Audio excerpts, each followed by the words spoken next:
strong his arm and keen his sentence, he is a pirate now indeed. Here's good luck to Frederick's ventures, Frederick's out of his indentures.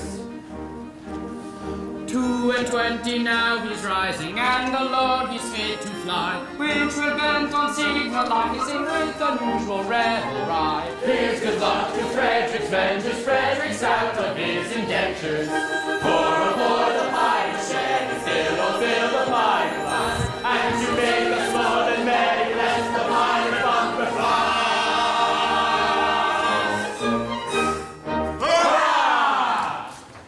Yes, Frederick. From today you rank as a full-blown member of our band. Hurrah! My friends, I thank you all from my heart for your kindly wishes. Would that I could repay them as they deserve. What do you mean? Today I am out of my indentures, and today I leave you forever. But this is quite unaccountable. A keener hand at sculling a canard or cutting out a white star never shipped a handspike. Yes, I have done my best for you. And why? It was my duty under my indentures, and I am a slave of duty. As a child, I was regularly apprenticed to your band. It was through an Edda. No matter, the mistake was ours, not yours, and I was in honor bound by it. An Edda, what Edda? I may not tell you. It would reflect upon my well-loved Ruth. Nay, dear master, my mind has long been gnawed by the cankering tooth of mystery. Better have it out at once.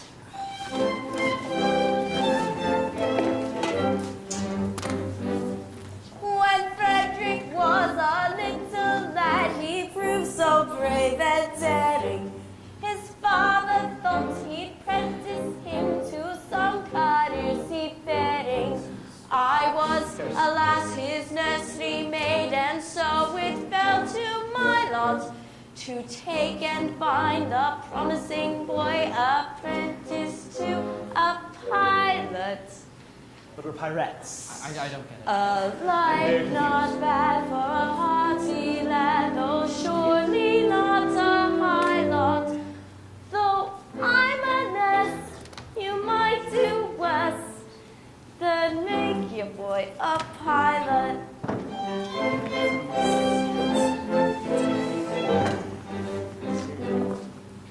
I was a stupid nursery maid on breakers, always steering, and I did not catch the word of right through being hard of hearing, mistaking my instructions, which within my brain did gyrate.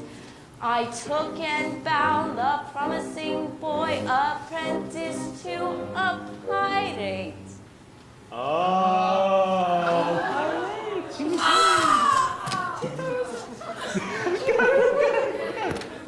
A sad mistake it was to make and doom him to a vile lot.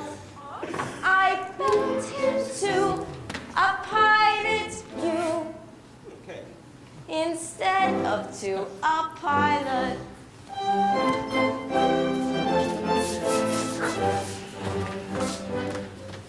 I soon found out beyond all doubt the scope of this disaster. And I heard the bass to return to my place and break it to my master. A nursery maid is not afraid of what you people call work. So I made up my mind to go as a kind of piratical maid of all work. And that is how you find me now, a member of your shy lot, which you wouldn't have found had he been bound, apprentice to a pilot.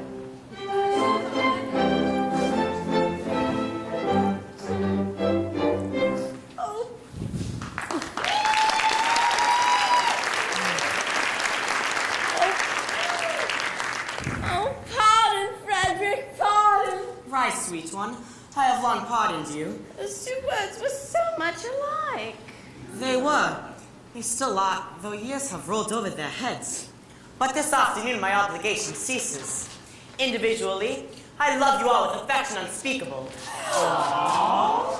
But collectively, I look upon you with a disgust that amounts to absolute detestation. Oh, pity me, my beloved friends. For such is my sense of duty that, once out of my indentures, I shall feel myself bound to devote myself, heart and soul, to your extermination.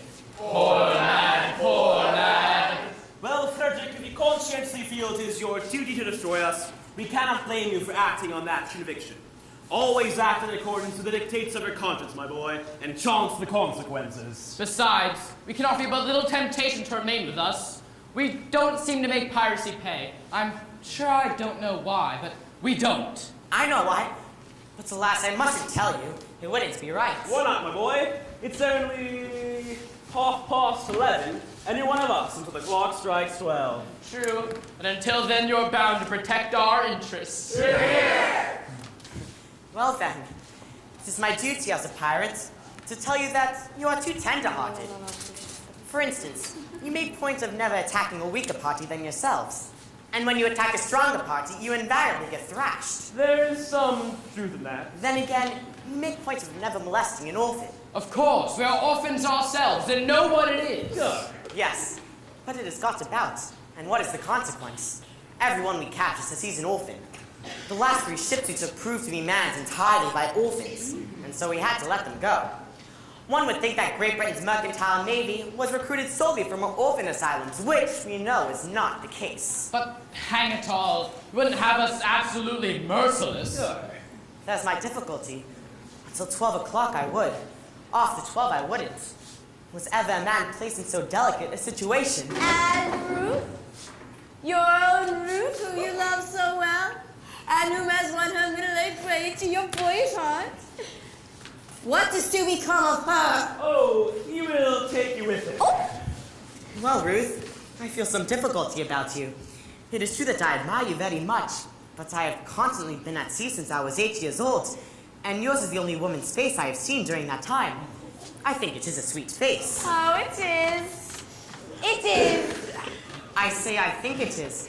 That is my impression.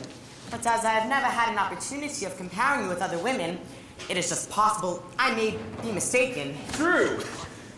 What a terrible thing it would be if I were to marry this innocent person and then find out she is, on the whole, plain. Ruth is very well indeed. Yes, there are the remains of a fine woman about, Ruth. Do you really think so? Oh, I do. Then I will not be so selfish as to take her from you. In justice to her, and in consideration for you, I shall leave her behind. No, Frederick, it cannot be. We are rough men. Rough! Who lead a rough life. Rough! But you are not so utterly heartless as to deprive thee of thy love. I think I am right in saying that there is not one here who would have robbed thee of this inestimable treasure, for all the world holds dear. Not one. No, I thought there wasn't. Keep thy love, Frederick. Keep thy love. You're very good, I'm sure. Well, it's the top of the tide. Farewell, Frederick. When your process of extermination begins, may let our deaths be as swift and painless as you can conveniently make them. I will. By the love I have for you, I swear it. Would that you could render this extermination unnecessary by accompanying me back to civilization. No, Frederick, it cannot be. I do not think much of our profession, but contrasted with respectability, it is comparatively honest. No, Frederick, I shall live and die a pirate king.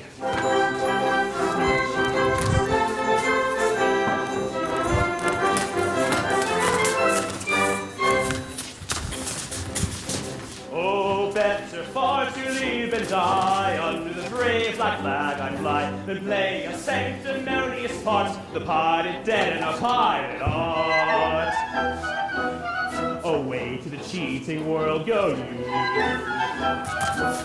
where pirates all are well-to-do.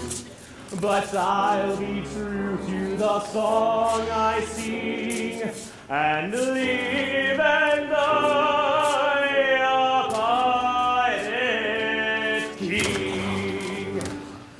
For I am a pirate king, and it is a glorious thing to be a pirate king. I am a pirate king. You are not the pirate king. And it is a glorious glorious thing to be a pirate king. It is for Ruff the Pirate King, for Ruff the Pirate King.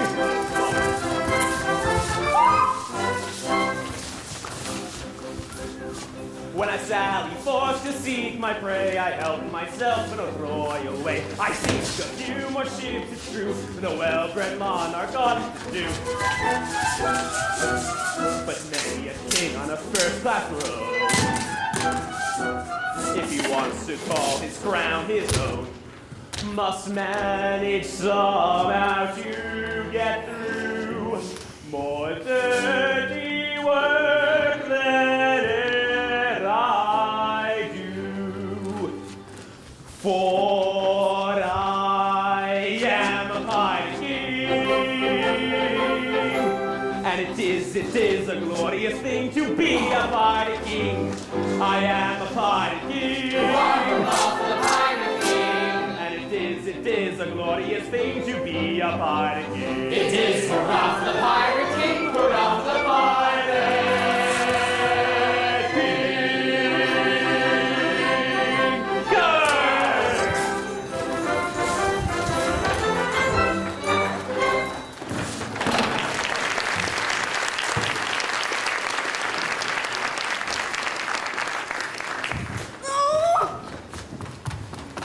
Take me with you! I cannot live if I am left behind! Ruth, I'll be quite candid with you. It is true that you are very dear to me, but I must be circumspect. You see, you are considerably older than I. A lad of 21 usually looks for a wife of 17. A wife of 17? You will find me the wife of 1,000! No, but I shall find you a wife of 47, and that is quite enough. Ruth, tell me candidly, and without reserve, compared with other women, how are you? I shall answer you truthfully, master. I have a slight cold, but otherwise I am quite well. I am sorry for your cold, but I was referring rather to your personal appearance. Compared with other women, are you beautiful? I have been told so, dear master. Ah, but lately, Oh no, years and years ago. what do you think of yourself? It is a rather delicate question to answer, but I think I am a fine woman. That is your candid opinion. Yes, I should be deceiving you if I told you otherwise. Thank you, Ruth. I believe you, for I'm sure you would not practice on my inexperience. I wish to do the right thing, and if you are a fine woman, your age shall be no obstacle to our union. Ha! Surely I hear voices. Who has ventured to approach all but inaccessible lad? Can it be Custom House? No, it does not sound like Custom House. Confusion! It is the voices of young girls. If you should see them, I'm lost. Why, all that's marvelous. A bevy of beautiful maidens. Lost, lost, lost. How lovely, how surpassingly lovely is the plainest of them. What grace, what delicacy, what refinement.